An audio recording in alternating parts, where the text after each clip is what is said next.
नमस्कार my dear friends, myself DLP changing the way of daily learning platform.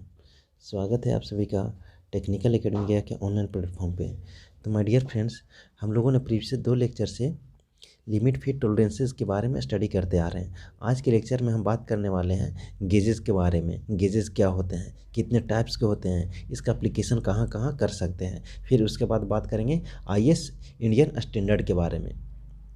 तो आइए बात करते हैं गेजेस क्या होते हैं। तो गेज एक ऐसा डिवाइस है जो किसी भी मैन्युफैक्चर्ड प्रोडक्ट, यानी कहने का मतलब जो प्रोडक्ट बन करके तैयार हो गया है, मैन्युफैक्चर्ड प्रोडक्ट के डायमेंशन को चेक करके बताता है कि जो मैन्युफैक्चर्ड प्रोडक्ट है उसका डायमेंशन करेक्ट है या नहीं। यानी कहने का मतलब जो मैन्युफैक्चर्ड प्रोडक्ट बन करके तैयार हुआ है वो एक्सेप्टेबल कैटेगरी में आएगा कि रिजेक्शन की कैटेगरी में जाएगा, उसको चेक करने के लिए हम यूज करेंगे गेजेस का। तो इस प्रकार के चेकिंग डिवाइस क्या कहलाएंगे, गेजेस कहलाएंगे। तो यहाँ पे डिफाइन किया गया है, the gauge is a device which is used to check the dimension of manufactured product. Gauge एक ऐसा डिवाइस है जिसका प्रयोग हम करते हैं डायमेंशन, मैन्युफैक्चर प्रोडक्ट के डायमेंशन को चेक करने के लिए, वो मैन्युफैक्चर प्रोडक्ट का डायमेंशन करेक्ट है या नहीं है। तो इस प्रकार के चेकिंग डिवाइस आपको क्या कहलाएंगे, गेजेस कहलाते हैं। आगे कहा जा रहा है, generally a gauge is a copy of mating part of hole और शाफ्ट। गेज जो होते हैं वो मेटिंग पार्ट, होल और शाफ्ट के कॉपी होते हैं। जब भी होल और शाफ्ट के मेटिंग पार्ट का अगर कॉपी तैयार कर देंगे तो कॉपी आपको क्या कहलाएगा, गेज कहलाएगा। तो यहाँ पे आगे बोला जा रहा है, as the gauge is exact copy of mating part. जैसे ही अगर मेटिंग पार्ट का अगर एग्जैक्ट कॉपी तैयार कर देंगे तो एग्जैक्ट कॉपी जो होगा वही एग्जैक्ट कॉपी जो तैयार होगा वही आपका स्टैंडर्ड गेज कहलाता है। तो यानी कहने का मतलब मेटिंग पार्ट के एग्जैक्ट कॉपी तैयार कर करके मेटिंग क्या बोला जा रहा है, as the gauge is exact copy of mating part. चूँकि जो गेज होते हैं वो मेटिंग पार्ट का कॉपी होते हैं, लेकिन मेटिंग पार्ट का अगर एग्जैक्ट कॉपी तैयार कर देंगे तो इस प्रकार से एक गेज तैयार होगा, तो वो गेज आपको क्या कहलाएगा, स्टैंडर्ड गेज कहलाएगा। तो ये बात बोला जा रहा है कि गेज जो होते हैं वो क्या होते हैं, मेटिंग पार्ट का कॉपी होते हैं, लेकिन वो कॉपी अगर एग्जैक्ट कॉपी कर देंगे मेटिंग पार्ट का तो इससे भी गेज ही तैयार होगा। लेकिन इस प्रकार के गेज जब एग्जैक्ट कॉपी तैयार करने के बाद जो गेज बनेंगे वो गेज को हम स्टैंडर्ड गेज नाम से पुकारेंगे। फिर आगे कह रहा है, सच टाइप ऑफ गेजेस में face lot of problem while using. इस प्रकार के गेज जो स्टैंडर्ड गेज बना करके हम तैयार किए हैं उसमें जो है जब हम यूज करेंगे उसको तो हमें बहुत लॉट ऑफ प्रॉब्लम देखने को मिलता है। जब आप इंटरफ्रेंस फिट देखते हैं उसमें ज़्यादा प्रॉब्लम हमें क्रिएट होता है। अब इसको कैसे स्टैंडर्ड गेज बनाएंगे, तो स्टैंडर्ड गेज बनाने के लिए क्या करेंगे, मेटिंग पार्ट कहने का मतलब अगर होल लेंगे तो उसको चेक करने के लिए हमको शाफ्ट लेना पड़ेगा। अगर शाफ्ट का मैन्युफैक्चर करेंगे तो शाफ्ट को डायमेंशन को चेक करने के लिए हमको क्या होल टाइप का कुछ मतलब गेज बनाना पड़ेगा। तो यहाँ पे आपको तो बात तो समझ में आ रहा है कि एक होल का डायमेंशन होगा तो दूसरा चेक करने वाला शाफ्ट लेंगे। यानी कि कहने का मतलब अगर शाफ्ट बन करके तैयार हुआ है तो इसके लिए हम क्या ये गेज बनाएंगे, होल वाला गेज बनाएंगे।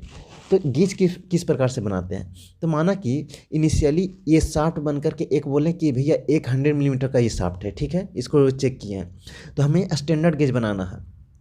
तो इसके लिए एक 100.01 मिलीमीटर का एक क्या बनाए, एक शाफ्ट तैयार, ये होल तैयार किए। अब इस होल का एग्जैक्ट कॉपी तैयार कर देंगे रिंग के तरीक़ा से, और ये रिंग में जैसे ही मतलब कि एग्जैक्ट 100.01 मिलीमीटर का ये रिंग तैयार कर दिए तो इस प्रकार के एग्जैक्ट कॉपी ही ये क्या कहलाएंगे, स्टैंडर्ड गेज कहलाएंगे। तो ये आपका क्या होगा, एक स्टैंडर्ड गेज होगा जिसका डायमेंशन क्या है, 100.01 मिलीमीटर है। अब ये जो है इसमें जितने भी शाफ्ट इंटर करेंगे, शाफ्ट को चेक करेंगे, जिसका डायमेंशन 100.01 से कम होगा तो बोलेगा कि भैया इसके अंदर में आ रहा, तो इससे कम के अगर शाफ्ट के डायमेंशन की ज़रूरत है तो बोलेंगे भैया वो एक्सेप्टेबल कैटेगरी में है। फिर उसके बाद ये बोलेगा कि भैया 100.01 से बड़ा रहेगा तो इसमें इंटर नहीं करेगा तो बोलेंगे भैया मेट नहीं कर रहा तो वो रिजेक्शन कैटेगरी में जाएगा। तो यहाँ पे क्या देखने को मिला कि ये केवल और केवल 100.01 से कम और 100.01 से ज़्यादा डायमेंशन के शाफ्ट को मेजर करके ये चेक करके बता रहा है कि वो एक्सेप्टेबल कैटेगरी में है या नहीं है। लेकिन यहाँ पे देख रहे हैं कि एक्सेप्ट होने वाला प्रोडक्ट भी हमको क्या हो रहा है, इससे रिजेक्ट हो रहा है। तो क्यों रिजेक्ट हो रहा है? क्योंकि देखिए शाफ्ट जो तैयार होता है एक कंपनी में, वो केवल एक डायमेंशन का नहीं तैयार होता, बल्कि उसके बीच में टॉलरेंस दिए जाते हैं। एक अपर लिमिट रहता है और एक लोअर लिमिट रहता है। अपर लिमिट और लोअर लिमिट के बीच में तैयार होते हैं। अब ये जो है, ये माना कि 100.0001 मिलीमीटर इसका लोअर लिमिट है और इसका अपर लिमिट 100.5 मिलीमीटर है। तो ये तो बोलेगा कि भैया 100.01 से कम रहेगा तो इसमें चला जाएगा, तो बोलेंगे कि ये एक्सेप्टेबल कैटेगरी में आएगा। लेकिन यहाँ पे जो है 100.02 भी कर देंगे तो इसमें नहीं जाएगा। लेकिन एक्चुअली में जो है आपका टॉलरेंस कहाँ तक दिया गया, 100.5 मिलीमीटर तक दिया गया। लेकिन 100.2 मिलीमीटर को ये क्या कर रहा है, रिजेक्ट करके बता रहा है कि हमारे अंदर में इंटर नहीं कर रहा, इसीलिए मेरे द्वारा क्या है, ये रिजेक्शन कैटेगरी में जाएगा। तो यहाँ पे लॉट ऑफ प्रॉब्लम देखने को मिला। तो इस प्रॉब्लम को सोल्व करने के लिए एक कॉन्सेप्ट आया, लिमिट गेज का कॉन्सेप्ट आया। लिमिट गेज क्या होता है? तो these are made according to two limits. ये जो बनते हैं लिमिट गेज जो बनते हैं वो दो लिमिट के अकॉर्डिंग बनकर के तैयार होते हैं। That is upper limit of size and lower limit of size. Upper limit के साइज का बनता है और एक लोअर लिमिट का बनकर तैयार होता है। जैसे देखिए कैसे, जैसे माना कि किसी मैन्युफैक्चर किसी कंपनी में हम 1000 शाफ्ट बनाए, 1000 शाफ्ट का मैन्युफैक्चरिंग किए, 1000 शाफ्ट का मैन्युफैक्चर किए। तो इसको चेक करने के लिए हम इनिशियली क्या किए, 1000 शाफ्ट को माइक्रोमीटर हो गया या फिर वर्नियर कैलिपर हो गया, उससे हम मेजर करके हम बता दें कि भैया कौन एक्सेप्टेबल कैटेगरी में आएगा और कौन रिजेक्शन कैटेगरी में जाएगा। लेकिन यहाँ पे देखा गया माइक्रोमीटर या वर्नियर कैलिपर का यूज करने लगे तो यहाँ पे देखा गया कि आपको एक लॉट ऑफ टाइम की रिक्वायरमेंट पड़ रहा है और उसके लिए आपको ज़्यादा लेबर की ज़रूरत पड़ रहा है, उसके लिए आपको ज़्यादा कॉस्ट पे करना पड़ रहा है। तो ये जो है आपको बेनिफिशियल नहीं हुआ, ये इकोनॉमिकल नहीं हुआ। तो इसको क्या किए कि अगर भैया हमें चेक करना है कि शाफ्ट जो बनकर के तैयार हुआ है वो जो है एक्सेप्टेबल कैटेगरी में है या नहीं, तो इसके लिए क्या लें, लिमिट गेज का कॉन्सेप्ट लाएं। तो यहाँ पे क्या किए कि जो आपका शाफ्ट माना कि 1000 तैयार बन के हुआ तो उसके लिए हम क्या देंगे, एक टॉलरेंस देंगे कि भैया इस टॉलरेंस के अंदर में रहेगा तो उसको हम क्या करेंगे, एक्सेप्ट करेंगे। तो इसके लिए शाफ्ट को चेक करने के लिए हम एक रिंग गेज लाएं। इस तरीके से रिंग गेज रहता है और ये रिंग गेज किसके द्वारा तैयार हुआ, होल से तैयार होगा और होल का कॉपी ये होगा। तो एक सबसे क्या हुआ, एक सबसे छोटा पार्ट लोअर लिमिट का गेज लाएं डायमेंशन का और एक सबसे बड़ा अपर लिमिट का गेज लाएं इस तरीक़ा से। तो इसमें क्या कर जाएगा, इसमें जो है सबसे बड़ा डायमेंशन का शाफ्ट भी इसमें क्या करेगा, इंटर कर जाएगा। लेकिन इसमें सबसे लोअर डायमेंशन से भी कम डायमेंशन क्या कर तैयार हो तब इसमें एंट्री कर गया। तो इसको गो गेज बनाएंगे और इसमें नो गो गेज बनाएं। यानी कहने का मतलब इसमें अगर इस टॉलरेंस जोन के अंदर में जो भी डायमेंशन बनकर के तैयार होगा शाफ्ट, उसका डायमेंशन इसमें अगर इंटर कराएंगे तो इसमें कभी नहीं इंटर करेगा। क्यों नहीं करेगा, क्योंकि इसका जो होल का डायमेंशन जो है, जो रिंग गेज तैयार हुआ है, इसका डायमेंशन जो है वो लोअर लिमिट के बराबर है और लोअर लिमिट से थोड़ा सा भी ज़्यादा अगर कोई शाफ्ट बनकर के तैयार हुआ तो इसमें पक्का है कि नहीं जाएगा। तो ये बोल रहा है कि नहीं जाना चाहिए, तो बात सही है कि नहीं जाएगा इसमें, इससे बड़ा डायमेंशन वाला। लेकिन जैसे ही अगर इसमें इंटर करेंगे तो ये लोअर लिमिट से थोड़ा भी बड़ा लेंगे ना और अपर लिमिट से छोटा, तो इसमें आसानी से चला जाएगा। तो ये कह रहा है रिंगेज कि भैया हमारे में चला जाना चाहिए और ये कह रहा है कि हमारे में नहीं जाना चाहिए। जैसे ये दोनों कंडीशन को फुलफिल करेगा तो एक अपर लिमिट के लिए तैयार हुआ, एक लोअर लिमिट के लिए तैयार हुआ और इस रेंज में जितने भी शाफ्ट बनकर के तैयार होंगे सारे इस कंडीशन को फुलफिल करेंगे। तो भैया बोलेंगे कि हमारा जो शाफ्ट बनकर तैयार हुआ है वो एक्सेप्टेबल है या नहीं है। तो लिमिट गेज ये होता है। तो यही बात बोला गया है, these are made according to two limits. इसमें जो है लिमिट गेज जो बनते हैं किसके अकॉर्डिंग बनते हैं, दो लिमिट पर बनते हैं। एक अपर लिमिट होता है साइज का और एक लोअर लिमिट होता है किसका, साइज का। फिर कह रहा आगे, limit gauge are non recording types of inspection devices. Limit gauge जो रहता है इसमें किसी प्रकार का रिकॉर्ड नहीं बताता है कि भैया जो आप शाफ्ट का डायमेंशन जो चेक कर रहे हैं उसका डायमेंशन एक्चुअली कितना है, ये किसी प्रकार का रिकॉर्ड करके नहीं बताता है। तो ये non recording types of inspection device है which is use to check the dimension of product to be produced. जो आपका प्रोडक्ट बन करके तैयार हो गया है उसके डायमेंशन को चेक करके बताता है कि आपका प्रोडक्ट जो है एक्सेप्टेबल कैटेगरी में है या नहीं है। इसमें किसी भी प्रकार का एग्जैक्ट वैल्यू नहीं बताता, एग्जैक्ट डायमेंशन नहीं बताता है कि आपका प्रोडक्ट का जो बन करके तैयार हो उसका डायमेंशन क्या है। तो जस्ट ये गेज जो है एक प्रकार का क्या है, चेकिंग डिवाइस है।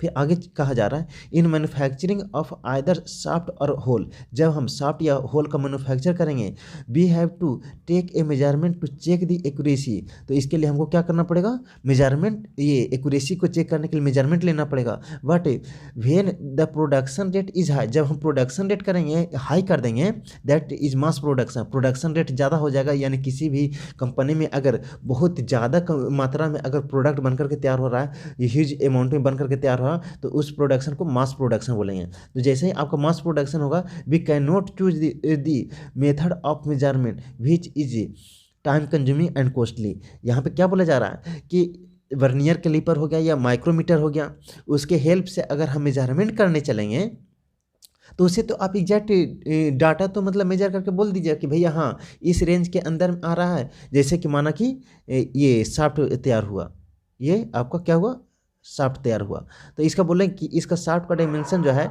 माना कि 100 मिलीमीटर, 100.01 मिलीमीटर तैयार हुआ, ठीक है। अब इसमें जो है हमको ज़रूरत है कि 100 प्लस माइनस 0.2 मिलीमीटर के बीच में अगर शाफ्ट बन के तैयार हो तो एक्सेप्टेबल कैटेगरी में आएगा। तो इसको माना कि वर्नियर कैलिपर या माइक्रोमीटर के हेल्प से इसके डायमेंशन को क्या किया, मेजर किए। मेजर करने पर 100.01 मिलीमीटर आया। अब जैसे ही 100.01 मिलीमीटर आया तो इस रेंज में आया, इसके 100.2 से 99.8 मिलीमीटर के रेंज में आया। जैसे ही आया तो हम बोलेंगे भैया ये 100.01 मिलीमीटर आपको मेजर करने पर आया माइक्रोमीटर से या वर्नियर कैलिपर से, और ये जो डायमेंशन जो आया इसके रेंज में आ रहा, तो ये मेरा शाफ्ट एक्सेप्टेबल कैटेगरी में जाएगा। तो अभी इस प्रकार से कितने शाफ्ट को हम मेजर करके बोलेंगे कि भैया हमारे इस रेंज में आ रहा, तो ये करना हमारे लिए क्या है, टाइम कंज्यूमिंग और कॉस्टली है। तो इसके लिए हम लोग क्या करेंगे, चेक करेंगे, केवल इंस्पेक्शन करेंगे, जांच करेंगे। तो इसी से बचने के लिए, हमारा टाइम को बचाने के लिए, कॉस्ट को कम करने के लिए हम लोग क्या लाएं, लिमिट गेज का कॉन्सेप्ट लाएं। फिर कह रहा है therefore to check manufactured product accuracy with in less time, जब हमको मैन्युफैक्चर प्रोडक्ट की एक्यूरेसी को चेक करना है कम समय में एंड कम खर्च में, we use special type of inspection, हम लोग एक special type of inspection use करते हैं, उसका नाम है लिमिट गेज। तो इस प्रकार का इंस्पेक्शन जो कहलाएगा वो लिमिट गेज कहलाएगा।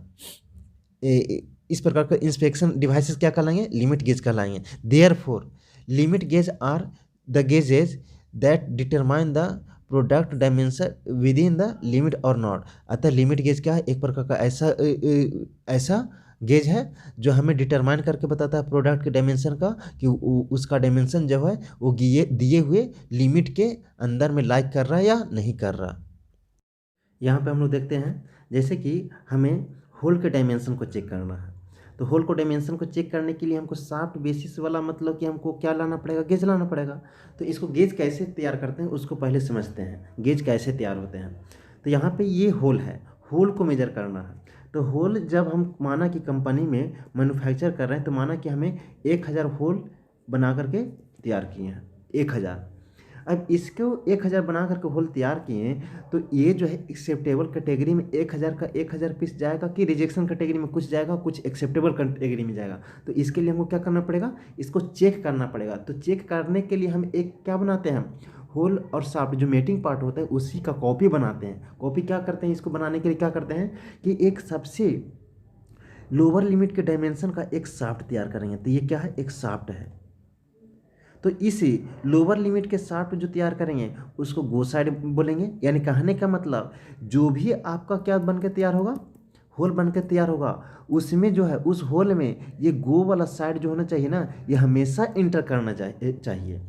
फिर उसके बाद एक दूसरे इन पर एक ऐसा मतलब कि शाफ्ट बना करके तैयार करेंगे, ऐसा बना करके तैयार करेंगे, कॉपी बनाएंगे शाफ्ट का कि वो जो है अपर लिमिट को क्या करे, टच करे, अपर लिमिट के बराबर हो। अब अपर लिमिट में जैसे बराबर हो, तो अपर लिमिट के शाफ्ट के कॉपी अगर बना करके तैयार करेंगे तो इस साइड को हम नोट गो बोलेंगे, नो गो बोलेंगे। यानी कहने का मतलब इस नो गो पोर्शन को अगर इस होल में इंटर कराएंगे तो ये जाना नहीं चाहिए। तो अब देखिए क्या मुद्दा यहाँ पे आता है। तो ये तो नोट गो का है और ये गो का है। ये कहेगा कि भैया जाना चाहिए मेरा पार्ट, और ये कहेगा कि भैया मेरा पार्ट जो है ये पार्ट जो है मेरा इस होल में इंटर नहीं करना चाहिए। अब देखिए लोचा किस प्रकार का होगा यहाँ पे। अब यहाँ पे आपको बोला गया कि 1000 प्रोडक्ट जो आप होल बनाए हैं उसका डायमेंशन जो है वो लोअर लिमिट इतना होना चाहिए और अपर लिमिट इतना होना चाहिए। तो यहाँ पे क्या होगा कि अगर लोअर लिमिट से भी कम अगर होल बन करके तैयार होगा तो इस शाफ्ट का जो डायमेंशन है इस होल से क्या होगा, बड़ा हो जाएगा, इस होल से बड़ा हो जाएगा तो इसमें जाना चाहिए था, लेकिन होल का साइज छोटा होने की वजह से इसमें नहीं जाएगा। यानी कहने का मतलब ये रिजेक्ट कर देगा पहले ही, और दोनों कंडीशन फुलफिल होना चाहिए, दोनों तरफ से चेक करेंगे। ये गो इसमें इंटर कर जाना चाहिए, नोट गो नहीं इंटर करना चाहिए। जब दोनों कंडीशन को फुलफिल कर रहा तब जाकर के बोलेंगे मेरा प्रोडक्ट जो है वो एक्सेप्टेबल कैटेगरी में जाएगा। तो इनिशियली माना कि हम लोग लिए कि इसका जो एक होल ऐसा बनकर तैयार हुआ होगा जो लोअर लिमिट से भी छोटा हो गया होगा, और लोअर लिमिट से जैसे ही छोटा हुआ होगा तो गो गेज इसमें एंट्री कराएंगे तो इंटर नहीं करेगा। क्यों? क्योंकि गो गेज का जो साइज है वो जो बन करके तैयार हुआ एक्चुअल प्रोडक्ट उससे क्या है, ज़्यादा है तो इसमें इंटर नहीं करेगा। तो ये पक्का है कि पहले ही क्या होगा, रिजेक्शन कैटेगरी में चला जाएगा।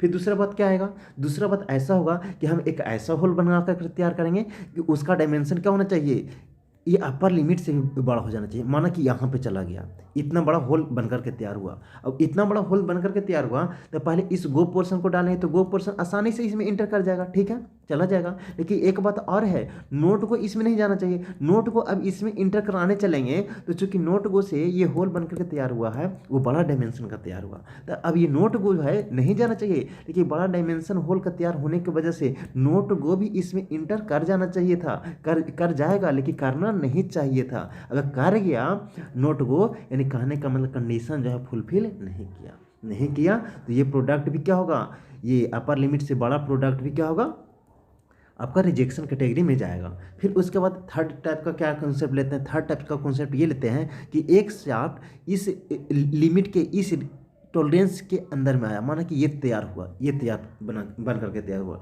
इस डायमेंशन का आपका होल बन करके तैयार हुआ। अब इसमें क्या होगा, इस डायमेंशन का बन करके तैयार हुआ तो गो पोर्शन का जो डायमेंशन है वो होल जो बन करके एक्चुअल अभी तैयार हुआ है उसके डायमेंशन से गो पोर्शन का डायमेंशन जो है वो क्या छोटा है, तो इसमें इंटर कराएंगे तो आसानी से क्या हो जाएगा, इंटर कर जाएगा, ठीक है। लेकिन नोट गो का जो डायमेंशन है जो एक्चुअल प्रोडक्ट बन करके तैयार हुआ है, टॉलरेंस जोन के अंदर में बन करके तैयार हुआ है, वो कभी भी नोट गो इसमें इंटर नहीं करेगा। क्यों? क्योंकि इससे थोड़ा सा डायमेंशन क्या नोट गो से छोटा है तो इसमें नहीं जाएगा। तो ये नहीं जाएगा और ये चला जाएगा, यानी कंडीशन को क्या कर रहा, फुलफिल कर रहा।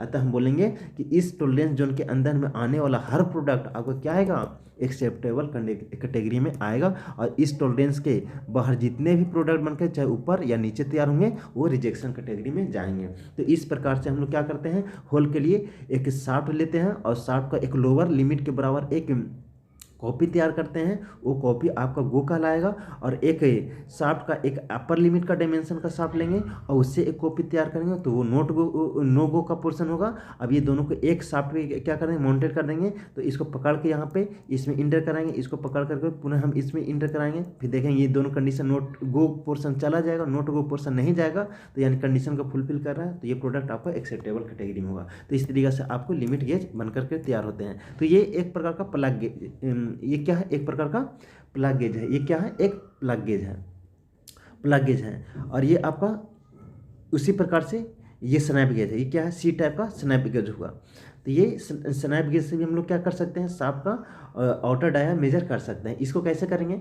एक क्या किए, एक स्टैंडर्ड गेज ये बनाए इस तरीके से कि इसका जो है ये स्नैप गेज का एक पोर्शन नोट गो का है और एक पोर्शन क्या है, गो गेज का। ये गो गेज का है और एक पोर्शन नोट गो गेज का है। अब इसमें कैसे क्या करेंगे, एक स्नैप गेज ऐसा रहेगा कि एक पोर्शन जो है वो लोअर लिमिट के बराबर होगा, शाफ्ट के लोअर लिमिट जो आपका जो बेसिक साइज है, बेसिक साइज में आपको बना करके देगा कि ±0.2 मिलीमीटर।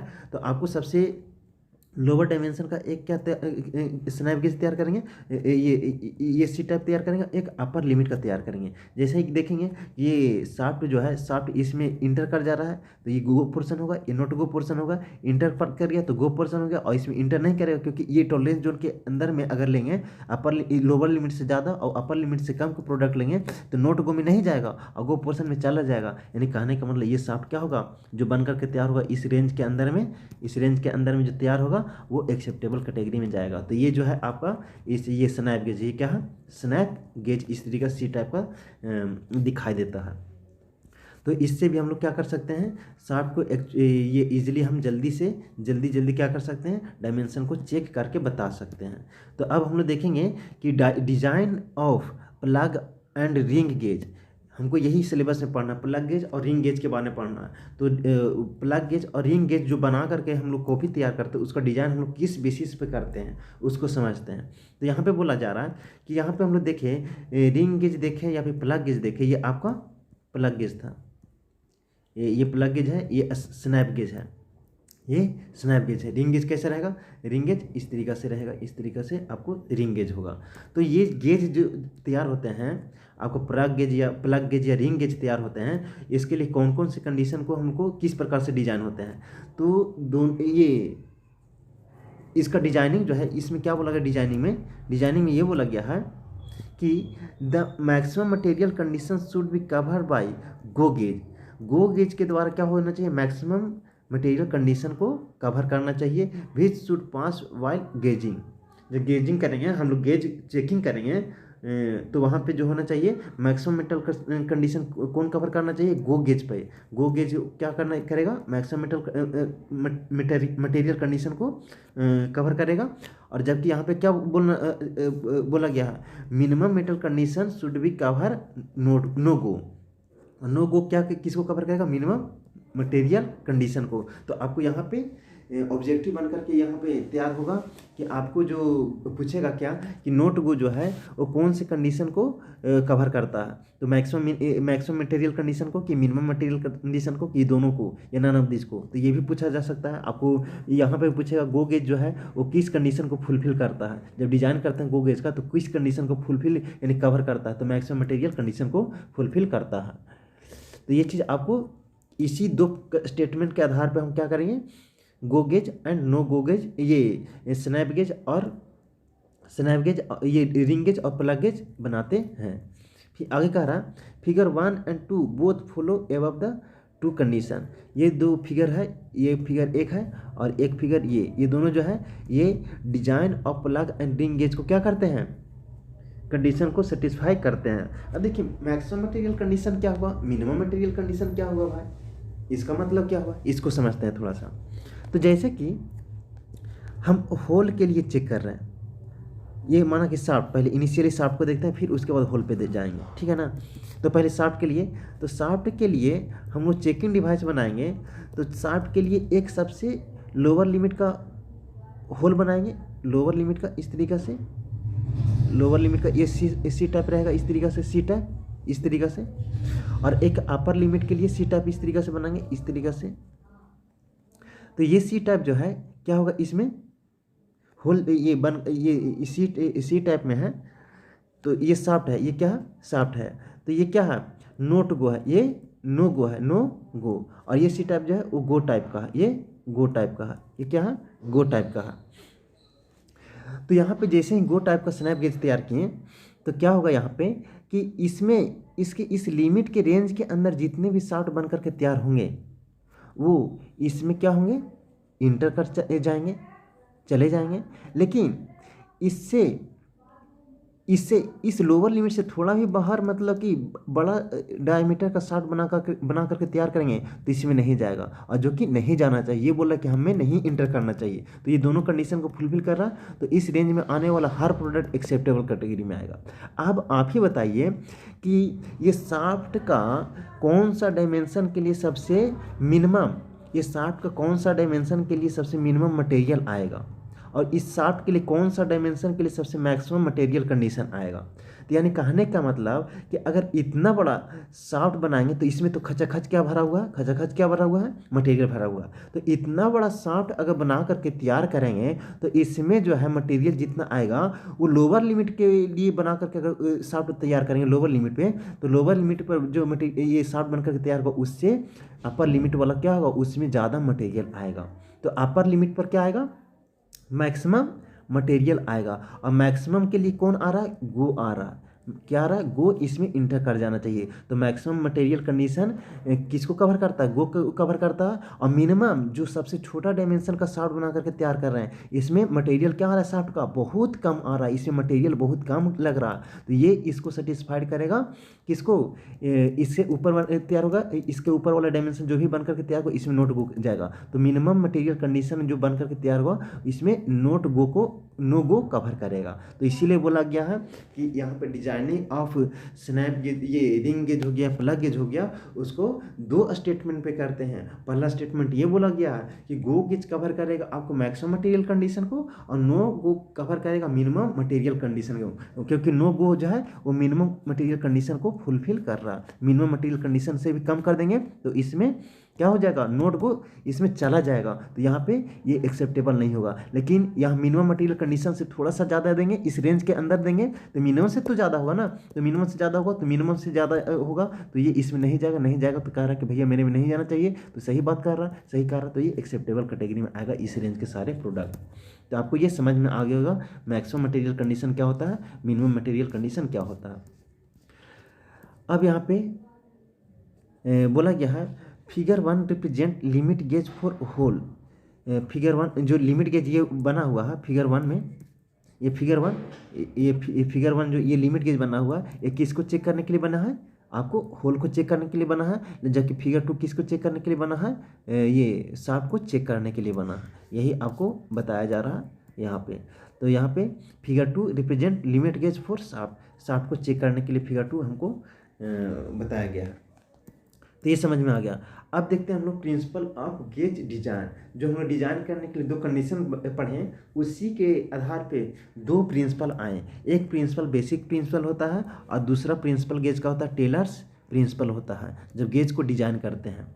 तो गेज को डिजाइन करने के लिए हमको दो प्रिंसिपल आया, एक बेसिक प्रिंसिपल और एक टेलर्स प्रिंसिपल। तो आपका बेसिक प्रिंसिपल आपको पढ़ना नहीं है, आपको सिलेबस में नहीं है, फिर भी आपको इंटरटेनमेंट के तौर पे आपके नॉलेज पॉइंट ऑफ व्यू से हम ये दोनों प्रिंसिपल को क्या कर दे रहे हैं, यहाँ पे डिस्कशन कर दे रहे हैं। बेसिक प्रिंसिपल में क्या बोला गया, जो गेज डिजाइन के लिए प्रिंसिपल दिए गए हैं वो दो प्रिंसिपल दिए गए हैं, एक बेसिक प्रिंसिपल और एक टेलर्स प्रिंसिपल। तो यहाँ पे बेसिक प्रिंसिपल ये कहता है कि the design of limit gauge must be such that no rejected component will be accepted, but there is no problem in rejecting the acceptable component। इसका कहने का मतलब है कि the design of limit gauge must be such that, जो limit gauge का design करेंगे वो इस प्रकार से लिमिट गेज का डिजाइन होना चाहिए कि no rejected component will be accepted. यानी कहने का मतलब जो रिजेक्ट होने वाला प्रोडक्ट है वो कभी भी गलती से आपको एक्सेप्ट कैटेगरी में नहीं आना चाहिए। बट लेकिन देयर इज़ नो प्रॉब्लम, अगर अगर अगर कह रहा कि no problem in rejecting the acceptable component, यानी कहने का मतलब हुआ कि एक्सेप्टेबल कंपोनेंट रिजेक्ट हो जाए उससे कोई दिक्कत नहीं है, लेकिन रिजेक्टेड कंपोनेंट जो है वो एक्सेप्टेबल कैटेगरी में नहीं आना चाहिए। तो इस प्रिंसिपल को हम लोग बेसिक प्रिंसिपल कहेंगे। तो फिर से एक बार समझ लो क्या बोला जा रहा है, इसको क्या बोला जा रहा है बेसिक प्रिंसिपल में, the design of limit gauge must be such that, limit gauge का डिजाइन हम लोग इस प्रकार से करते हैं कि no rejected component will be accepted. इस प्रकार से डिजाइन करते हैं कि कोई भी रिजेक्टेड कंपोनेंट आपको एक्सेप्ट नहीं होना चाहिए। प्रिंसिपल ये कहता है कि जो रिजेक्टेड होने वाले कंपोनेंट है ना उसको चेक करेंगे तो वो कभी भी एक्सेप्ट नहीं होना चाहिए। But there is no problem, हमें कोई दिक्कत नहीं है जब रिजेक्टेड ये एक्सेप्टेड कंपोनेंट क्या हो जाए, रिजेक्ट हो जाए। अगर एक्सेप्टेड कंपोनेंट अगर रिजेक्ट होकर के बाहर चला गया है तो कोई दिक्कत नहीं है, लेकिन अगर रिजेक्टेड कंपोनेंट को अगर हम एक्सेप्ट कर लिए हैं तो ये सही नहीं है। ये हमारा कौन कहता है, बेसिक प्रिंसिपल कहता है। इस प्रिंसिपल को हम बेसिक प्रिंसिपल कहते हैं। तो हम लोग अब सेकेंड प्रिंसिपल देखते हैं। सेकेंड प्रिंसिपल क्या है? टेलर्स प्रिंसिपल, जो कि बहुत इंपॉर्टेंट है, आपको एग्जाम पॉइंट ऑफ व्यू से बहुत इंपॉर्टेंट है, इससे क्वेश्चन देखने को मिल सकता है। तो टेलर्स प्रिंसिपल क्या कहता है? तो टेलर्स प्रिंसिपल ये कहता है, according to Taylor principle the go gauge should be made for maximum material limit. ये आपका टेलर्स प्रिंसिपल ये कहता है कि गो गेज जो होना चाहिए वो क्या होना चाहिए, किसके लिए बनना चाहिए? मैक्सिमम मटेरियल कंडीशन के लिए बनना चाहिए। And it has to incorporate और include as many dimension possible to inspection in one pass. यानी कहने का मतलब टेलर प्रिंसिपल ये कहता है कि आपका गो गेज जो डिजाइन होना चाहिए, बनना चाहिए, वो मैक्सिमम मटेरियल लिमिट पर बनना चाहिए, जो कि आपको पहले डिजाइन ऑफ रिंग और प्लग गेज में हम लोग 2 स्टेटमेंट पढ़ चुके हैं। तो उसी स्टेटमेंट को कौन बोल रहा है? हमारा टेलर प्रिंसिपल बोल रहा है। टेलर प्रिंसिपल ये बोल रहा है कि हमारा गो गेज जो डिजाइन होगा वो मटेरियल मैक्सिमम मटेरियल लिमिट पर डिजाइन होगा, और उसमें क्या होगा कि एक सिंगल पास में अगर हो सके तो मैक्सिमम से मैक्सिमम डायमेंशन, बहुत सारे डायमेंशन, मेनी डायमेंशन को हम एक बार में क्या कर सके, एक पास में हम उसको क्या करें, इंक्लूड करके उसको चेक कर सकें। फिर कह रहा, फिर लेकिन दूसरे नो गो गेज के लिए क्या कर रहा है? नो गो गेज के लिए टेलर्स प्रिंसिपल कह रहा the no go gauge can be made for minimum material limit and separate no go gauge should be made for each separate dimension. यानी कहने का मतलब ये है कि टेलर्स प्रिंसिपल ये कह रहा है कि आपका गो गेज जो डिजाइन होगा वो मैक्सिमम मटेरियल कंडीशन पर होगा, और गो गेज में जो होगा उसमें क्या होना चाहिए कि हमको बहुत सारे डायमेंशन एक सिंगल पास में चेक करके बता देना चाहिए कि हमारा डायमेंशन जो है एक्यूरेट है या नहीं। लेकिन नो गो गेज के लिए कह रहा है टेलर्स प्रिंसिपल कि नो गो गेज जो है वो मिनिमम मटेरियल कंडीशन पर तैयार होगा, और इसमें हर अलग अलग डायमेंशन के लिए हम अलग अलग क्या करेंगे, सेपरेट क्या करेंगे, नो गो गेज तैयार करके हम चेक करेंगे। तो इस प्रिंसिपल को हम क्या कहेंगे? टेलर्स प्रिंसिपल कहेंगे। जैसे कि अब यहाँ पे मिनी डायमेंशन कहने का मतलब कैसे हुआ? जैसे कि इस प्रकार से ये क्या है, इसमें होल है, तो इसका एक लेंथ है और एक विड्थ है। तो यहाँ पे गो गेज तैयार करेंगे, तो गो गेज के लिए हमको क्या तैयार करना पड़ेगा?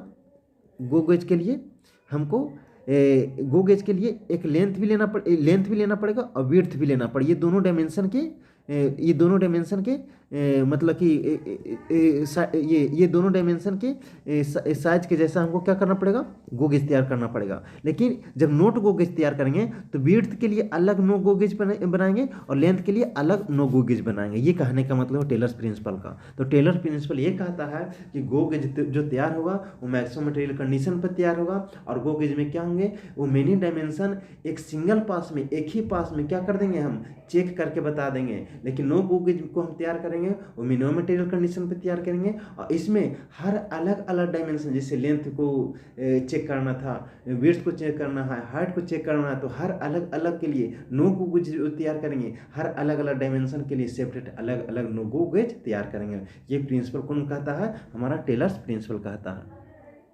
तो इस तरीक़ा से आपका गेज का कॉन्सेप्ट कंप्लीट हो गया। अब हम लोग बात करेंगे types of limit gauges and its uses. अब यहाँ पे बहुत तरह के गेजेस होते हैं। यहाँ पे आपको 5 to 6 टाइप्स का मतलब गेजेस बताए हैं। इसमें एंगल गेजेस भी आते हैं और भी बहुत सारे आते हैं। इसको फिगर के माध्यम से हम आगे आपको डिटेल में बताएंगे। अब इसका जो है हम सेपरेट इसलिए नहीं बताएं कि इसका टाइप्स ऑफ गेजेस जो है आपके सिलेबस में मेंशन नहीं है। हम अब यहाँ पे सिलेबस में मेंशन नहीं है तो हम वही चीज़ पॉइंट कवर करेंगे, जिससे कि आपको विजुअलाइज हो जाए कि कितने टाइप्स के गेजेस होते हैं और किस प्रकार के देखने को मिलता है। कोई इस प्रकार का गेजेस को हम कैसे इमेजिन करें कि वो इसका नाम ये है, ठीक है ना। तो यहाँ पे हम केवल और केवल वो चीज़ बताएंगे, पॉइंट बताएंगे जो आपको एक्सटर्नल पॉइंट ऑफ व्यू से, जो कॉम्पिटिटिव एग्जाम के लिए इंपॉर्टेंट है। तो टाइप्स ऑफ गेजेस से आपको केवल और केवल ये एग्जाम में पूछे जाते हैं कि आपको इस गेजेस से हम कौन सा डायमेंशन को चेक करते हैं या फिर कैसे डायमेंशन को चेक करते हैं। तो यहाँ पे ये टाइप्स ऑफ गेजेज जो है, लिमिट गेजेज जो है बहुत तरह के होते हैं। यहाँ पे बोला गया है types of limit gauges, snap gauge हो गया पहला, दूसरा सिलेंड्रिकल प्लग गेज हो गया, रिंग गेज हो गया, टेपर प्लग गेज हो गया, फिलेट फिलेट गेज हो गए और फिलर गेज हो गए। तो ये सारे का जो है हम अलग अलग जगहों पर इसको मेजरिंग के तौर पे चेक करने के लिए हम लोग इस्तेमाल करते हैं। स्नैप गेज का इस्तेमाल हम लोग एक्सटर्नल डायमेंशन के लिए करते हैं। सिलेंड्रिकल प्लग गेज का सिलेंड्रिकल प्लग गेज अभी हम आपको बता करके आए, और स्नैप गेज को भी बताएं किसी टाइप का होता है। ये प्लग गेज इस तरीके से देखने को मिलता है। प्लग गेज इस तरीके से ये रहता है, इस तरीके से, और ये इस तरीके से, और इस तरीके से ये प्लग गेज इस तरीके से दिखाई देता है।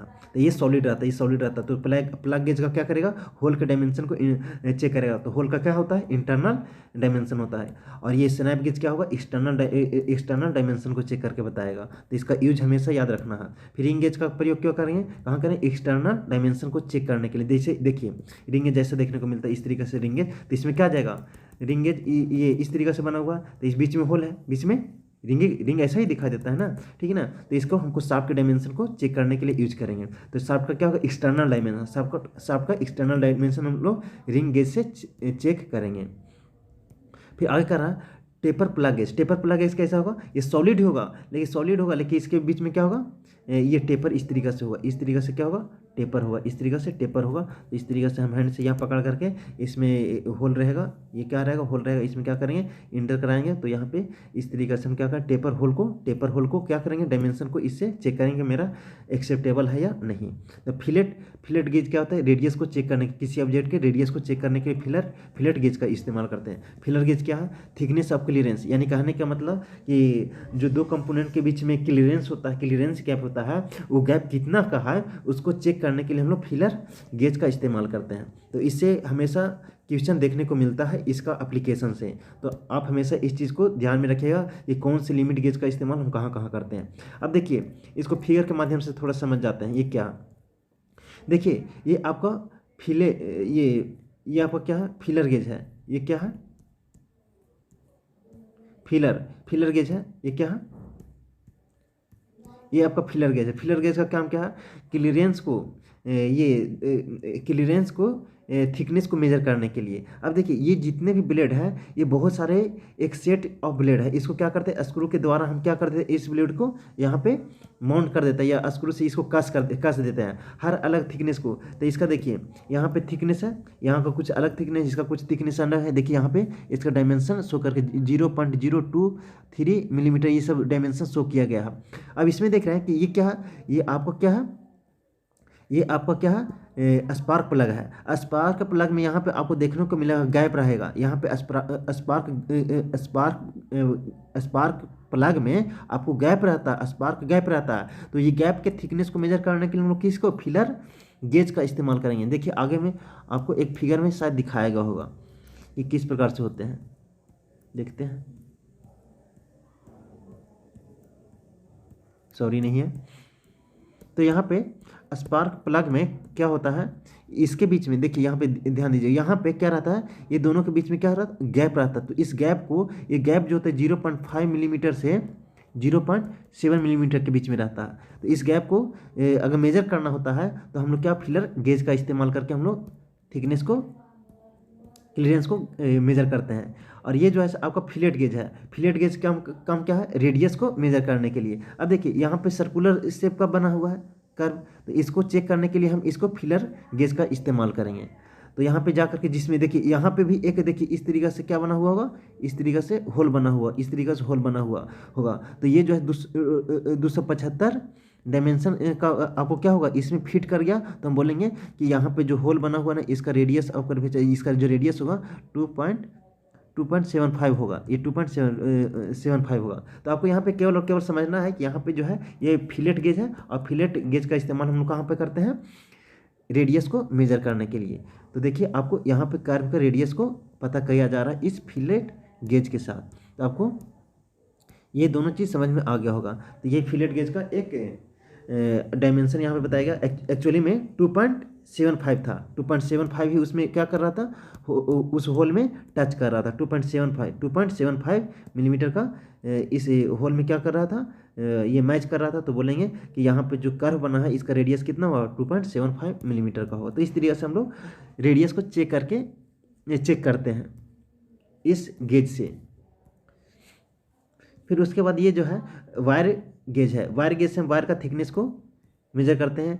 थ्रेड पिच गेज, जैसे आपको जो स्क्रू है तो स्क्रू थ्रेड है उसका पिच को मेजर करने के लिए हम लोग थ्रेड पिच गेज का इस्तेमाल करते हैं। फिर ये क्या है, थ्रेड रिंग गेज। अंदर में जैसे कि स्क्रू है तो स्क्रू का आउटर इस तरीक़ा से इस पर क्या बना हुआ, थ्रेड बना हुआ, तो इसको मेजर करने के लिए, थ्रेड को मेजर करने के लिए हम लोग इसका इस्तेमाल करते हैं। फिर उसके बाद क्या है, taper ring gauge. Taper ring gauge ये टेपर टाइप का है, ये टेपर रिंग गेज है, और ये टेपर प्लग गेज है, ये टेपर प्लग गेज है। तो इसके लिए टेपर होल को इससे चेक करेंगे, और टेपर रिंग गेज से क्या करेंगे,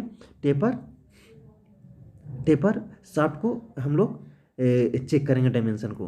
फिर ये क्या है, प्लेन रिंग गेज। ये रिंग गेज है, इस तरीक़ा से क्या हुआ, इसी तरीक़ा से आपको बताया, इस तरीक़ा से रिंग गेज है, इसके बीच में शाफ्ट को चेक करेंगे। तो इसका शाफ्ट का क्या बताएगा, एक्सटर्नल डायमेंशन चेक करके बताया कि मेरा डायमेंशन एक्सेप्टेबल है या नहीं। ये limit snap gauge, snap gauge किस तरीक़े से दिखाई दे रहा, ये सी टाइप का दिखाई दे रहा, ये सी टाइप का दिखाई दे रहा। तो यहाँ पे एक साइड होगा गो गेज और एक नो गो गेज होगा। तो गो गेज में वो चला जाएगा और नॉट गो गेज में नहीं जाएगा, तो वो डायमेंशन क्या होगा, एक्सेप्टेबल कैटेगरी में जाएगा। और ये कंडीशन को फुलफिल नहीं करेगा तो वो क्या होगा, रिजेक्शन में चला जाएगा। अब देखिए यहाँ पे ये स्नैप गेज बताया गया, ये स्नैप गेज का है। ये स्नैप गेज का ये क्या है, गो गेज है, और ये नॉट गो गेज है। इसका ये जो तैयार हुआ है वो मिनिमम मटेरियल कंडीशन पे तैयार हुआ है, और ये मैक्सिमम मटेरियल कंडीशन पे, क्योंकि गो गेज है ना, और ये नो गो गेज है, ये नो गो गेज है, तो ये मिनिमम मटेरियल कंडीशन पे तैयार हुआ। तो आपको सिंपल आपको इमेजिन होना चाहिए कि कौन सा गेज किस प्रकार का दिखाई देता है, और इसका क्या केवल और केवल आपको एप्लीकेशन याद रखना कहाँ कहाँ यूज होते हैं। हमको हमेशा भर के आपको इंजीनियरिंग सर्विसेज, या फिर आप एसएससी जेई देने जाएं, या फिर आप आरआरबी जेई की एग्जाम देने जाएं, तो यहाँ पे आपको इससे क्वेश्चन देखने को मिलता है। तो हम एक्स्ट्रा कुछ भी नहीं बताएं, जो चीज़ आपको रिक्वायरमेंट हो वो चीज़ बता दें। अगर जिस स्टूडेंट का दिल का अरमा होगा कि हम और इसको डीप में पढ़ें, तो आप जाइए, आप बुक्स की स्टडी कर सकते हैं। Ring gauge, plug gauge, snap gauge, taper plug gauge, fillet gauge, filler gauge, आप अच्छे से स्टडी कर लीजिएगा। लेकिन जितना हम बता रहे हैं यही मोर देन सफिशिएंट है, इतना ही से क्वेश्चन एग्जाम में आता है। अब हम लोग पढ़ते हैं आईएस स्टैंडर्ड के बारे में। आईएस स्टैंडर्ड, तो जैसे कि कोई भी चीज़ को अच्छे ढंग से चलाने के लिए, चाहे इंस्टीट्यूशन को भी चलाना हो, चाहे फिर कोई सभा को भी संचालन करना हो, तो उसके लिए एक मानदंड तैयार किए जाते हैं। एक क्या तैयार किए जाते हैं, एक डाटा तैयार किए जाते हैं कि भैया आज इस प्रोग्राम में हम लोग इसके बाद ये स्टेप करेंगे, इसके बाद ये करेंगे, इसके बाद ये करेंगे। तो जिस तरीक़े से हमारा जो देश चल रहा उसके लिए हमारा एक लिखित संविधान है, और उस लिखित संविधान में सारे नियम कानून हमें दिए गए हैं, हमें अधिकार दिए गए हैं, हमें कर्तव्य दिए गए हैं, और उन सारे को फॉलो करते हुए हम सुचारू ढंग से हम अपने देश को क्या कर रहे हैं, संचालित कर रहे हैं। ठीक है ना। तो उसी प्रकार से हर एक प्रोडक्शन कंपनी के लिए, हर अलग अलग प्रोडक्शन के लिए एक स्टैंडर्ड के तौर पे वर्ल्ड लेवल पे आईएसओ इंटरनेशनल स्टैंडर्ड ऑर्गेनाइजेशन बनाया गया। ठीक है। और आपको पहले ही बताए थे कि स्टैंडर्ड में क्या होते हैं, एक प्राइमरी स्टैंडर्ड होते हैं, सेकेंडरी स्टैंडर्ड होते हैं, टर्सरी स्टैंडर्ड होते हैं, वर्किंग स्टैंडर्ड होते हैं। तो सबसे पहले जो है, जो पूरा वर्ल्ड मानता है, तो वो पूरे वर्ल्ड के लिए एक सबसे रेफरेंस चीज़ माना जाता है प्राइमरी स्टैंडर्ड को। वो एक दुनिया में सबसे यूनिक होता है, उसका इस्तेमाल हम लोग वर्किंग में नहीं करते हैं, डेली लाइफ में एप्लीकेशन में नहीं करते हैं। उसको केवल और केवल हम क्या करते हैं, एक वो मटेरियल होता है, उसको उससे केवल और केवल क्या रेफरेंस के तौर पे हम उससे क्या कॉपी तैयार करते हैं, और कॉपी तैयार करके हम हर अलग अलग मतलब कि सेकेंडरी लेवल पर उसको कॉपी तैयार करके सेकेंडरी लेवल पर उसके कॉपी को सेंड करते हैं। फिर सेकेंडरी लेवल पर उसको कॉपी जैसे ही तैयार किए, तो सेकेंडरी लेवल पर जो आपको स्टैंडर्ड मिला, सेकेंडरी स्टैंडर्ड, उसको हम टर्सरी लेवल आगे छोटे स्तर पर उसको प्रोसीड करते हैं। टर्सरी से फिर अंतिम में कहा जाता है वर्किंग स्टैंडर्ड पर, जो कि हमको लोग डायरेक्टली हम लोग डेली लाइफ में या कंपनी में यूज करते रहते हैं। तो सबसे पहले हर एक मैन्युफैक्चरिंग प्रोडक्ट के लिए एक रूल बनाया गया। वो किसी ऑर्गेनाइजेशन के तहत काम किया जा रहा उसका, तो वो ऑर्गेनाइजेशन है इंटरनेशनल स्टैंडर्ड ऑर्गेनाइजेशन। अब इंटरनेशनल स्टैंडर्ड ऑर्गेनाइजेशन को हम लोग क्या कर रहे हैं, कॉपी कर लिए, तो हमारा स्टैंडर्ड इंडियन स्टैंडर्ड कहलाया। तो हम लोगों को इंटरनेशनल स्टैंडर्ड को कॉपी कर करके हम लोग क्या किए, एक इंडियन स्टैंडर्ड बनाए कि भैया हम कितना बार जा करके हम इंटरनेशनल स्टैंडर्ड ऑर्गेनाइजेशन में हम इसका मतलब कि ये करेंगे, डिमांड करेंगे कि हमको अगर एक पिन भी तैयार करना है ना, एक नीडल भी तैयार करना है ना, तो इसके लिए हमको क्या होना चाहिए, कौन सा मटेरियल का बनाना चाहिए, कौन सा मटेरियल का कंपोजिशन कितना होना चाहिए, कितना का मतलब कि थिकनेस होना चाहिए, सारे का सारा चीज़ों के बारे में वर्णन हमारा कहाँ पे, IS स्टैंडर्ड में लिखा रहता है। सारा का सारा जिस प्रकार से अभी तक हम लोग लिमिट फिट टॉलरेंसेस के बारे में पढ़ते आ रहे हैं, तो सारा का सारा कॉन्सेप्ट आपको यहाँ पे देखने को मिल रहा है। सारा का सारा कॉन्सेप्ट मतलब लिमिट फिट टॉलरेंस का जितना चीज़ सारा का सारा इंडियन स्टैंडर्ड के तरीके से हम लोग पढ़ रहे हैं। तो यहाँ पे क्या रहता है कि इंडियन स्टैंडर्ड में लिमिट फिट टॉलरेंस की स्टडी के लिए आपका इंडियन स्टैंडर्ड एक तैयार किया गया। अब वो तैयार कहाँ से किया गया है, इंटरनेशनल स्टैंडर्ड ऑर्गेनाइजेशन से। तो इंटरनेशनल स्टैंडर्ड ऑर्गेनाइजेशन में वो ISO कोड है, वो ISO 286 के फर्स्ट पार्ट में 1988 में तैयार हुआ था। लिमिट फिट टॉलरेंस पर इंटरनेशनल स्टैंडर्ड ऑर्गेनाइजेशन में जो आपका ये PDF तैयार हुआ, जो बात रखा गया कि भैया कोई भी लिमिट फिट टॉलरेंस में कॉन्सेप्ट अगर पूरा वर्ल्ड अगर ये फॉलो करेगा, मेजर ये स्टडी करेगा, तो ये ISO 286 के फर्स्ट पार्ट में जाएगा। उसमें सारा का सारा लिमिट फिट टॉलरेंस के बारे में लिखा हुआ है। उन सारे चीज़ों को फुलफ़िल करते हुए आप किसी भी चीज़ की मैन्युफैक्चरिंग कर सकते हैं। और ये बन कर के कब तैयार हुआ था, 1988 में।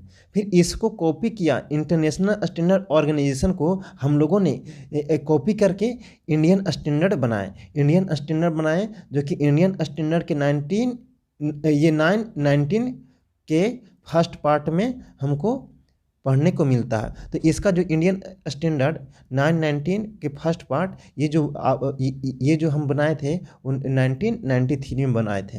ये स्टैंडर्ड हम लोग लिमिट फिट टॉलरेंस के लिए कब बनाए थे, 1993 में बनाए थे, 1993 बनाए थे।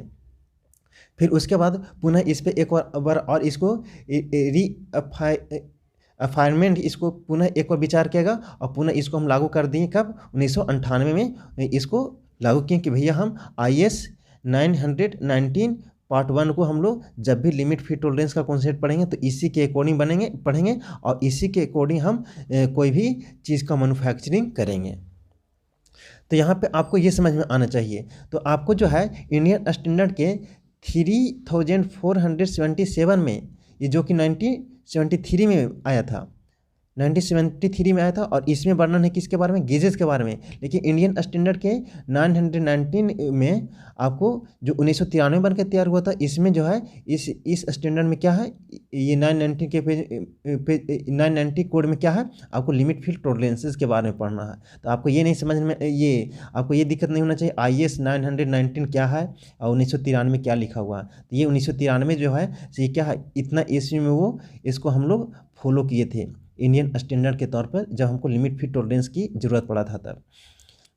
और अब जब भी कोई भी मैन्युफैक्चरिंग कंपोनेंट ये प्रोडक्ट अगर बना करके तैयार करता है, तो सारे के सारे जो है इस स्टैंडर्ड को, इंडियन स्टैंडर्ड के 919 को क्या करता है, रीड करता है, उसको समझता है और इसी के अकॉर्डिंग वो मैन्युफैक्चरिंग करता है। फिर उसके बाद ये IS 3477 जो है, ये किसके लिए बना करके ये तैयार हुआ स्टैंडर्ड, ये गेजेस के लिए तैयार हुए। तो लिमिट फिट टॉलरेंस के लिए अलग और गेजेस के लिए अलग तैयार हुए। तो IS कहने का मतलब इंडियन स्टैंडर्ड होता है।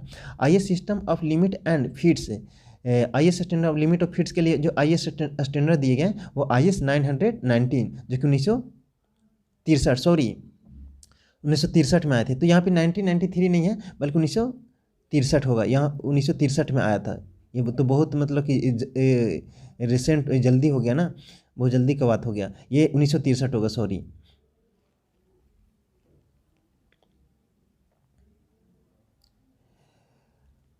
फिर आगे कह रहा है, फिर आगे बोला जा रहा है कि इसको रटना नहीं है, इसको कुछ करना नहीं है, क्योंकि इससे एग्जाम में क्वेश्चन आते नहीं है। केवल और केवल आपको समझना कि IS स्टैंडर्ड, इंडियन स्टैंडर्ड 919 क्या होते हैं। तो क्या कर रहा है, IS system of limit and fits limit of feet का जो इंडियन स्टैंडर्ड सिस्टम है वो किस में वर्णन है, वो IS 919 में। कवर होल एंड शाफ्ट, जो कवर करता है किसको, होल एंड शाफ्ट को, from smallest shaft to maximum size, जो कवर करता है स्मॉलेस्ट साइज से लेकर के मैक्सिमम साइज, यानी कहने का मतलब 3150 मिलीमीटर तक कवर करता है इस इंडियन स्टैंडर्ड कोड में। तो इसके सारा रूल बताया गया कि स्मॉलेस्ट साइज से लेकर के मैक्सिमम साइज इतना तक बनाने के लिए हम लोग कौन कौन से फुलफिल करेंगे, मटेरियल कौन सा होना चाहिए, क्या होना चाहिए, लिमिट क्या होता है, फिट क्या होता है, टॉलरेंस क्या होते हैं, सारे के सारे जितने भी कॉन्सेप्ट अभी तक पढ़ते आ रहे हैं ना, सारे के सारे IS स्टैंडर्ड के हिसाब से हम पढ़ते आ रहे हैं, ये नहीं कि हम कोई दूसरा चीज़ पढ़ रहे हैं। फिर कह रहा अब IS स्टैंडर्ड के तौर पे हम लोग डिज़ाइन कैसे करेंगे उसका मेन हम लोग पैरामीटर देखेंगे, लेकिन यहाँ पे देखेंगे कि आगे कह रहा है फॉर एनी बेसिक साइज। अभी तो आपको समझ में आया ये किसी भी बेसिक साइज के लिए जो होते हैं 28 types of hole are available, जो इंडियन स्टैंडर्ड में बताया गया कि किसी भी बेसिक साइज के लिए हम कितने टाइप के ये होल प्रोवाइड कर रहे हैं, आपको 28 टाइप के होल प्रोवाइड कर रहे हैं। और कह रहा है the various hole size are AB dot dot dot, इस तरीके से XYZ ZA ZB ZC, इस तरीके से पहले बोला गया IS स्टैंडर्ड जो 919 जो आपका कोड दिया गया उस कोड में क्या वर्णन है, आपको लिमिट फिट टॉलरेंसेस के बारे में वर्णन है, और लिमिट फिट टॉलरेंस किसके लिए, होल और शाफ्ट के लिए बारे में वर्णन है। तो बोला गया कि IS स्टैंडर्ड में, IS स्टैंडर्ड 919 कोड में क्या बोला गया कि जो आपका बेसिक साइज है, किसी बेसिक साइज के लिए हमको 28 टाइप के होल और 28 टाइप के 28 टाइप के का शाफ्ट अवेलेबल हैं। अब 28 टाइप का क्या होल के कौन कौन अवेलेबल हैं, वो ABC डॉट डॉट करते करते आप पेज देखिएगा ना, ये आपका बुक्स देखिएगा तो उसमें आपको वर्णन है। तो ये सारे आपको रटने की जरूरत नहीं, केवल और केवल ये आपको नॉलेज होना चाहिए कि IS स्टैंडर्ड कोड में जो किसी बेसिक साइज के लिए हम बनाते हैं वो कितने टाइप्स के उसमें होल अवेलेबल है। तो आपको ये केवल ऑब्जेक्टिव के तौर पर पूछ सकता है 28 टाइप्स के होल अवेलेबल है। अब इसमें नाम कभी आपको ज़िंदगी में नहीं पूछेगा कि उसका नाम क्या होता है। तो यहाँ पे ABC करके रहता है। अब होल को रिप्रेजेंट लोग किससे करते हैं, कैपिटल लेटर से, तो यहाँ पे कैपिटल लेटर से किया गया। अब जितना टाइप्स का होल अवेलेबल है उतना ही टाइप्स के क्या अवेलेबल रहेंगे, शार्ट भी अवेलेबल रहेंगे। अब हर अलग अलग होल के लिए for each of 28 hole, 28 type के जो होल आपको IS 919 में अवेलेबल है उसके लिए जो है, उसके लिए चॉइस हमारा कितना, टॉलरेंस ग्रेड का 18 grade of tolerance, 18 grade of tolerance हमको क्या है, चॉइस करने की आज़ादी है ये 28 होल के लिए, 28 होल के लिए। जैसे कि IT01, IT0, IT1, IT2 से लेकर के IT कहाँ तक, IT16 तक, ये 18 ग्रेड ऑफ टॉलरेंस है। तो आपको यहाँ पे दो ऑब्जेक्टिव देखने को मिल सकता है कि आपको किसी भी बेसिक साइज के लिए कितने टाइप्स के होल और कितने टाइप्स के शाफ्ट ये अवेलेबल है, तो 28 टाइप के लिए। अब हर अलग अलग होल के लिए, हर 28 होल के लिए हम लोग कितने ग्रेड का टॉलरेंस देखते हैं, तो 28 ग्रेड का टॉलरेंस देखते हैं।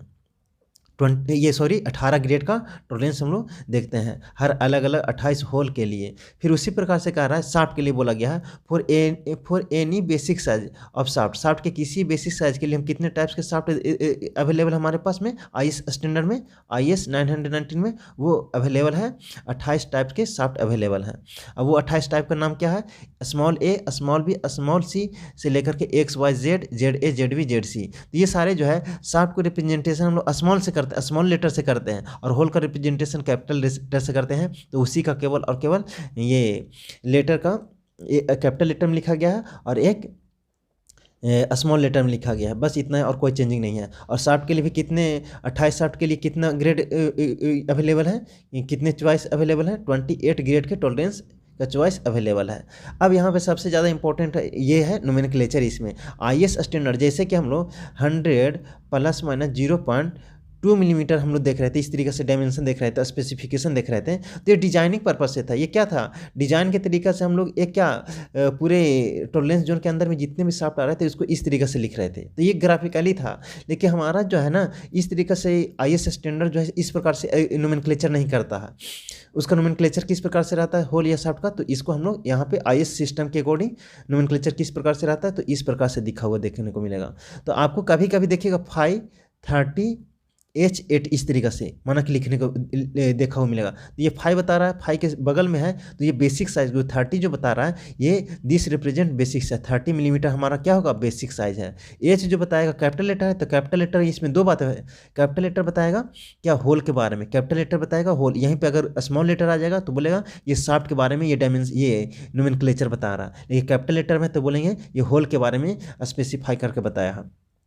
फिर उसके बाद कह रहा है capital letter H represent fundamental deviation, और कैपिटल लेटर H से ही हमको क्या पता चलता है फंडामेंटल डेविएशन। तो यहाँ पे यहाँ पे लेटर जो है ये हमको 2 बात बताता है। कैपिटल रहेगा तो बोलेंगे कि वो होल को रिप्रेजेंट कर रहा है, और स्मॉल रहेगा देखिए यहाँ पे बोले if a small letter then it represent shaft. Small letter रहेगा तो शाफ्ट को रिप्रेजेंट करेगा। देखिए दोनों कैपिटल रहे चाहे स्मॉल रहे, ये दोनों जो है ABCD जो देख रहे थे कैपिटल लेटर या बड़ा लेटर ये स्मॉल लेटर में देख रहे थे वो रिप्रेजेंट कर रहा है फंडामेंटल डेविएशन को। जबकि यहाँ पे 8 जो है वो IT8 बताता है, IT8, और IT8 के हिसाब से हम लोग क्या देते हैं टॉलरेंस देते हैं। तो इस तरीके से आपको नोमेनक्लेचर करने के लिए पूछेगा। तो यहाँ पे देखिए यहाँ पे दूसरा एग्जांपल ये है 550H8/F7। इसका कहने का मतलब 550 कहने का मतलब होल और शाफ्ट दोनों मेटिंग पार्ट होंगे, और इस मेटिंग पार्ट का जो होगा से आपका क्या इस मेटिंग पार्ट का जो बेसिक साइज होगा क्या होगा 50 होगा, और H जो रिप्रेजेंट करेगा H जो है वो होल को रिप्रेजेंट करेगा, और ये होल जो होगा ना उसका टॉलरेंस IT8 के हिसाब से होगा, IT8 के हिसाब से होगा, IT8 के हिसाब से होगा। F जो है इसे शाफ्ट को रिप्रेजेंट करेगा, और 7 जो है शाफ्ट का जो टॉलरेंस जो डिसाइड होगा वो IT7 के हिसाब से तैयार होगा। अब यहाँ पे IT7 IT8 क्या होता है ये आपको ज़रूरत नहीं है, केवल और केवल आपको ये ध्यान रखना है कि कैपिटल H रहेगा तो होल को रिप्रेजेंट करेगा, और जो नंबर रहेगा वो बताएगा IT8, जितना नंबर रहेगा उसको IT लगा देंगे पहले, IT8 को रिप्रेजेंट करेगा। तो इस तरीक़ा से हम लोग नोमेनक्लेचर देख लिए IS स्टैंडर्ड के अकॉर्डिंग। तो ये चीज़ ये चैप्टर ये जो टॉपिक है ये इंपॉर्टेंट ज़्यादा नहीं है, फिर ये हम थोड़ा सा नॉलेज के तौर पे हम आपको बता दिए। अब मल्टी गेजिंग एंड इंस्पेक्शन क्या होता है। मल्टी गेजिंग कहने का मतलब हुआ कि हम बहुत सारे नंबर ऑफ डायमेंशन को एट ए टाइम अगर हम चेक करने के लिए चेक करेंगे तो हम एक डायमेंशन को चेक करेंगे तो उसके लिए हमको बहुत ज़्यादा टाइम लगेगा, बहुत ज़्यादा कॉस्ट पे करना पड़ेगा। तो उसके लिए हमको कॉन्सेप्ट आया मल्टी गेजिंग इंस्पेक्शन का।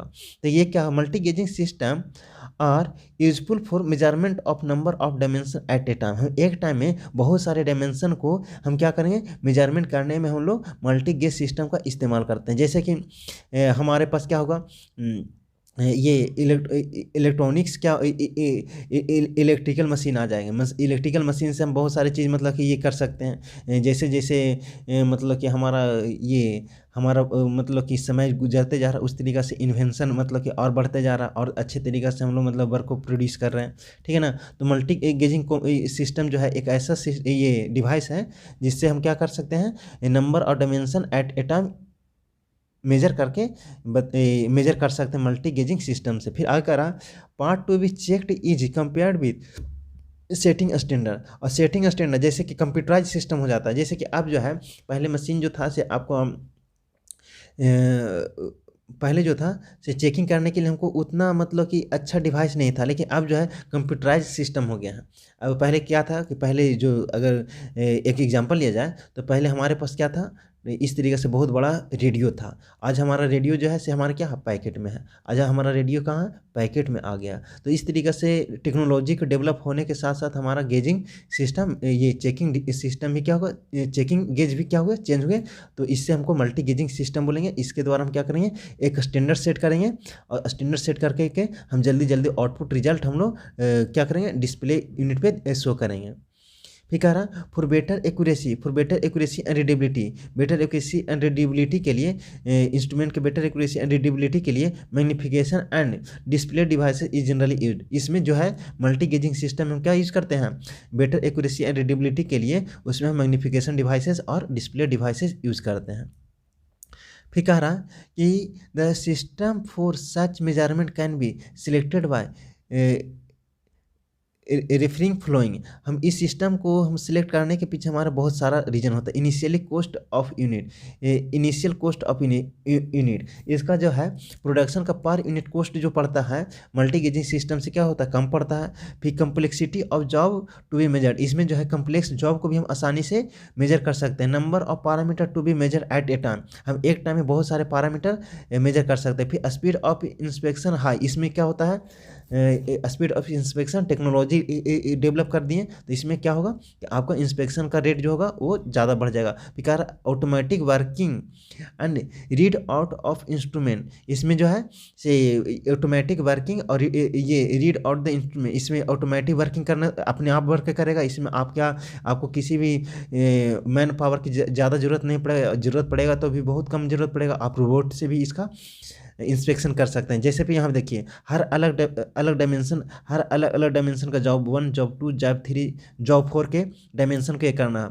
तो यहाँ पे क्या ये सेंटर लगा हुआ है, ये जॉब को ये सेंटर के बीच में क्या कर दिए, फिक्स कर दिए। अब इसके डायमेंशन को ये करना है तो हम यहाँ पे क्या गेजिंग ये क्या कर दिए, यहाँ पे कंपैरेटर लगा दिए, डायल कंपैरेटर लगा दिए। और डायल कंपैरेटर एक ही साथ हमारा ये 4 प्रोडक्ट के डायमेंशन को क्या करके बताएगा, चेक करके बताएगा कि आपका कंपोनेंट एक्सेप्टेबल कैटेगरी में है या नहीं है, आपका फ्लैट सरफेस है या नहीं है। इसको फ्लैटनेस को चेक करके हमारा एक ही बार में चारों कंपोनेंट का बताएगा। तो यही कंपोनेंट का काम, इस प्रकार का काम किसका होता है, मल्टी गेजिंग सिस्टम का होता है।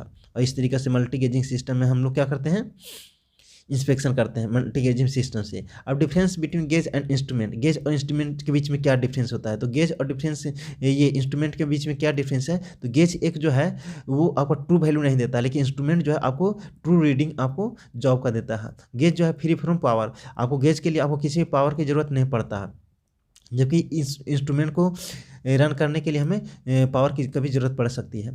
फिर आगे कह रहा है easy to use skill unskill worker, ये जो है गेज को अनस्किल वर्कर भी इजीली इसको हैंडल कर सकता है, लेकिन इसके लिए इंस्ट्रूमेंट को चलाने के लिए प्रॉपर ट्रेनिंग हमको देना पड़ता है वर्कर को। ये कह रहा कि limited to particular job only, ये गेज के लिए हम लोग लिमिटेड पार्टिकुलर जॉब को ही हम लोग चेक कर सकते हैं, लेकिन इंस्ट्रूमेंट से can be use to large range of job, इसमें लार्ज रेंज ऑफ जॉब को भी हम लोग इसमें चेक करने के लिए यूज कर सकते हैं इंस्ट्रूमेंट को। फिर अगर no other auxiliary equipment are needed, इसमें जो गेज में जो है कि दूसरे सहायक इक्विपमेंट की जरूरत नहीं पड़ती है, लेकिन इसमें जो है इंस्ट्रूमेंट में आपको और भी दूसरे एक्स्ट्रा एक्सिलरी इक्विपमेंट की सपोर्ट के लिए जरूरत पड़ती है। फिर आगे का गेज में क्या करें, प्रेफर्ड इन मास प्रोडक्शन, गेज को हम लोग मास प्रोडक्शन में यूज करते हैं। इंस्ट्रूमेंट जो है हम ये नो प्रेफर्ड इन मास प्रोडक्शन, इंस्ट्रूमेंट को हम मास प्रोडक्शन में यूज नहीं कर सकते, प्रेफर नहीं कर सकते हैं। तो ये सारा कॉन्सेप्ट था आज का लेक्चर में।